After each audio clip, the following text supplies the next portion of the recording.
Cara mengolah media tanam bekas agar subur kembali. Di sini saya punya media tanam bekas menanam timun sebanyak 2 kali dan tomat 1 kali. Pertama, kita beberkan media tanam bekas ini, kemudian kita bersihkan dari hewan-hewan, baik itu kakek seribu atau cacing. Loh, kenapa cacing juga dibuang? Soalnya kalau kita tanam di polybag atau pot, kemudian kita tidak memberikan bahan organik yang cukup, maka cacing bisa memakan akar tanaman kita. Beda cerita kalau kita menanam di lahan. Ada cacing juga nggak jadi masalah, asalkan nggak kebanyakan. Intinya, cacing itu bagus banget. Tapi kalau kebanyakan bisa jadi masalah juga. Nanti tanaman bakalan kerdil. Kemudian kita siapkan sekam bakar, kompos atau kue matang, dan kapur dolomit. Sekam bakar sangat bagus sekali untuk dijadikan media tanam. Soalnya sekam bakar bisa menahan air cukup lama di media tanam. Dengan begini, media tanam yang kita buat tidak mudah kekeringan. Selain itu, sekam bakar juga punya banyak sekali pori-pori kecil yang bisa menjadi sarang bagi mikroba. Sehingga media tanam kita senantiasa subur karena ada mikroba yang terus-terusan bekerja merombak media tanam kita. Kompos atau kue matang sudah jelas ya. Kompos atau kue matang itu sebagai sumber nutrisi bagi tanaman.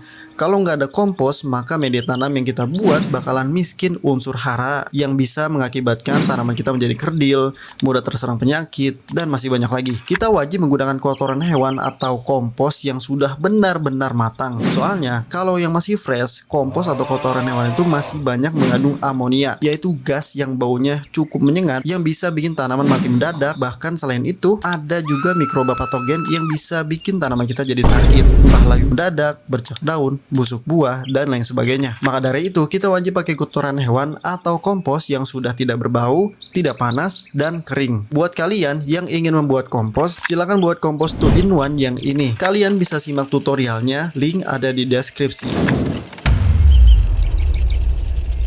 Kapur dolomit ini adalah kapur pertanian, khusus untuk pertanian. Soalnya kapur ini bukan cuma mengandung kalsium, tapi ada magnesiumnya juga. Kapur dolomit aman digunakan bersama dengan kompos ya teman-teman. Yang penting kita menggunakan kapur dolomitnya itu tidak berlebihan, sehingga pH media tanam kita itu tidak over. Jangan sampai terlalu basah, karena itu tidak baik juga. Yang benar itu pH-nya 6,5 sampai 7. Sekarang kita campur media tanam bekas dengan kompos dan sekam bakar dengan takaran 1:1:1. Kemudian kita berikan kapur dolomit secukupnya aja. Saya pribadi nggak punya takaran yang pasti untuk kapur dolomit, jadi ya dikira-kira aja. Yang penting nggak kebanyakan dan nggak terlalu sedikit. Kemudian kita aduk-aduk sampai media tanam ini tercampur rata. Kalau sudah tercampur rata, langsung saja masukkan ke dalam polybag atau pot. Jangan diisi penuh dulu ya, tapi isi setengah aja. Setelah ini kita berikan gulma yang sudah dicacah. Saya sarankan untuk cacah lebih halus lagi karena hasilnya bakalan lebih bagus. Nah, setelah diisi gulma, kita isi lagi media tanamnya sampai penuh. Kemudian kita berikan JMS X Trichoderma. Untuk ukuran polybag 40x40, saya berikan cairan JMS X Trichoderma sebanyak 500 ml. JMS X Trichoderma ini fungsinya untuk mengendalikan patogen dalam tanah, sehingga tanaman yang kita tanam di media tanam ini bisa lebih aman dari penyakit yang diakibatkan patogen. Cara membuat JMS X Trichoderma ini akan saya upload videonya kalau sudah selesai. Sekarang sedang dalam proses pengeditan. Setelah ini tutup media tanamnya dan biarkan selama 15 hari. Ini fungsinya supaya semua campurannya homogen, baik itu mikrobanya, kohenya, kapur dolomit, dan semuanya pokoknya, semua komponen bisa homogen alias menyatu gitu. Selain di polybag, media tanam ini juga saya pakai di wall planter bag untuk menanam sayur-sayuran. Sedangkan yang di polybag ini untuk tanaman cabai.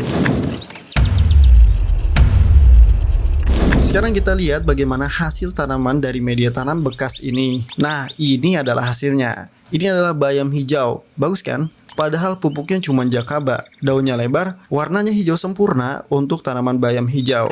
Sedangkan yang di polybag juga nggak kalah bagus.